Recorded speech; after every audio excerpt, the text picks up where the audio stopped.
Praise be Jesus and Mary, now and forever. We began talking the last time about art in our series on Franciscan spirituality.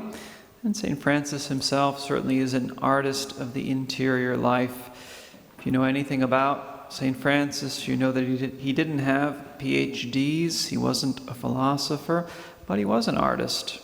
Artist in his conception of life, artist of the supernatural, which he translated into works. Francis lived in a higher sphere of knowledge with an intuitive, immediate rationality that grasped reality in its central nucleus. He had such a richness and efficiency to his personality, and he was able to grasp instantly the intrinsic rationality of things. It was all wrapped in an irradiation of light, a light which is knowledge and which is love. Francis felt, as very few people do, the profundity and the attractiveness of the mystery of life which surrounded him. St. Francis wasn't an aesthete, an idealist, or formalist, but he was an artist of the highest, most mystical, supernatural reality, an artist that inside of himself lived, tasted, and experienced reality and transformed it into a singular, most original work of art, which was his very life. He didn't lack the use of his will in making his work of art. Rather, interiorly, he pined away, he was consumed, signifying what Dante said in Purgatory, "I am one who, when love breathes in me, takes note, and what he within dictates, I in that way without would speak and shape," says Dante. In his book on Franciscan Spirituality, Father Ciccarelli says that we have to understand, though, that Francis wasn't a religious artist or a religious who's also an artist. His masterpiece is his interior life. His life lived from his conversion with an ardor, with a fullness, with an adhesion to an ideal, with a newness and a harmony incomparable to others. His masterpiece is himself as God's work of sacred art. The sacred is his point of departure, which is the intuitive, supernatural, mystical intuitions that he had. The sacred is also the principal animator of the work, meaning in this case the seraphic love, which made him embrace a sentiment of supernatural sympathy towards all creatures. The sacred is also his point of arrival. It's Christ crucified, his perfect ideal, passionately loved above all other things. This idea was fixed in his mind and in his heart to the point of being converted into a motive for powerful creation, which we could call artistic, but in a more profound and in a higher and more complete sense than what normally happens in the Christian life. The holy man of Assisi lives and expresses his ideal as very few have ever done, because very few, even among the saints, have lived the Christian life and grasped the beauty and harmony and showing and demonstrating it to others as Francis did. Friar Francis began his work of art throwing himself into the arms of the Bishop of Assisi after casting aside his father's clothes. We can call that the moment of his engagement to Lady Poverty. He began to realize his ideal when he kissed the leper and when he made the resolution at the Portiuncula to go about the world preaching the gospel, just as the apostles had done. He defended his ideal before the pontifical court, sharing his singular and penetrating parable of the beautiful poor woman found in the forest, loved by the king, who sent his sons to the court of their father the king, where they were welcomed and nourished.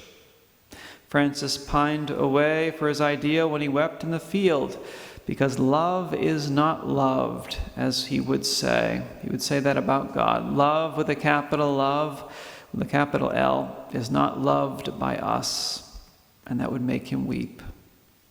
Francis defended his ideal when he shared with Friar Leo the story of perfect joy, when with Friar Rufino he preached about renouncing himself, when with Friar Maceo, consumed with joy next to a clear stream and on a beautiful rock, he shared the little pieces of bread which divine providence had offered him.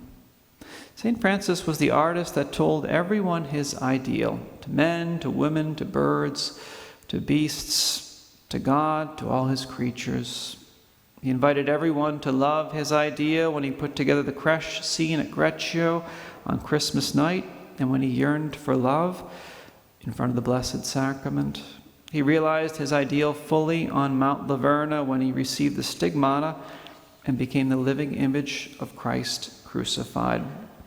This melding together of Francis with his ideal, this transfiguration, is also an art in the highest sense, because it's a personal reliving of the Christian reality and presenting it revested with concreteness and charm. It became a powerful instrument of attraction, meaning an instrument for the apostolate.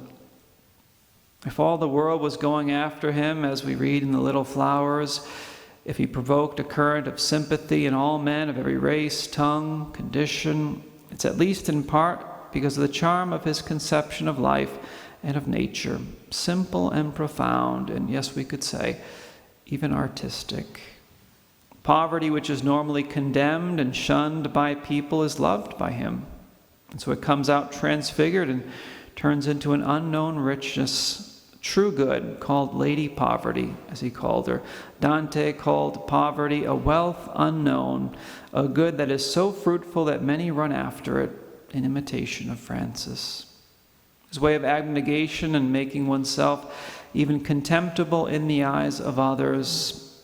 And after Francis lived in such simplicity of life, it became a desired goal to live that way for well-educated men and women, princes, even kings too.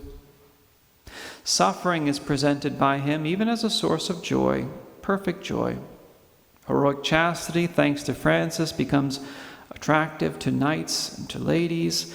The religious life becomes the noble training field for his Knights of the Round Table, as he would call his religious brothers.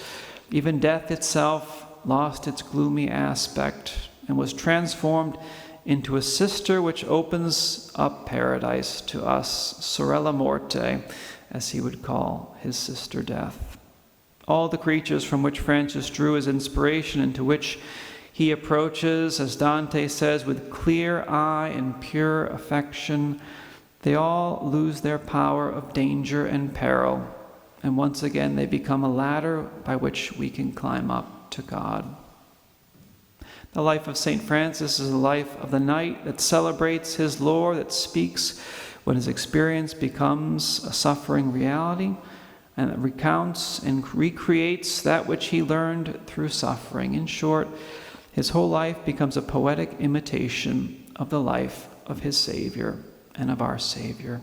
So let's ask Our Lady for the grace to share in some of St. Francis's artistic madness to the world, but not to Jesus and Mary, and to their true sons and daughters.